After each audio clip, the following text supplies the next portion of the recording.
Hola, mi nombre es Lady Gemma Saavedra Muñoz, estudiante del quinto semestre de la Pontificia Universidad Católica del Ecuador, sede Manabí. El día de hoy hablaremos sobre la auscultación cardíaca. La auscultación es la amplificación de los ruidos internos escuchados por medio de un fonendoscopio. Además de eso, tendremos en cuenta que la auscultación es uno de los 4 pasos del examen físico.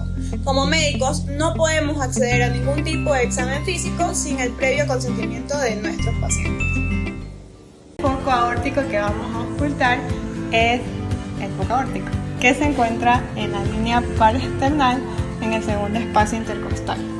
Como referencia vamos a tomar el ángulo de Lewis. Este nos va a dar como resultado el primer espacio intercostal. Justo por debajo de este va a estar el segundo espacio intercostal, donde ocultaremos el foco aórtico.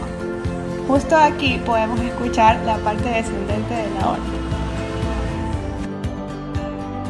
El segundo foco que vamos a auscultar es el foco pulmonar, situado en la línea parasternal izquierda. Aquí vamos a escuchar mejor el ruido producido por la válvula pulmonar.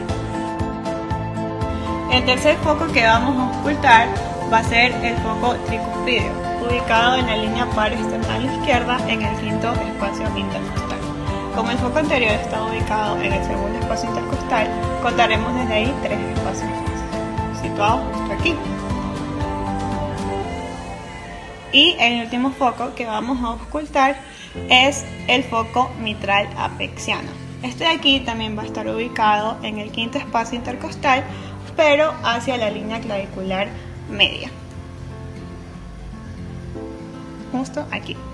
Este ruido va a ser emitido un poco más fuerte, ya que se producirá por el cierre de la válvula mitral y porque la posición del ventrículo izquierdo choca más hacia anterior con la parrilla costal.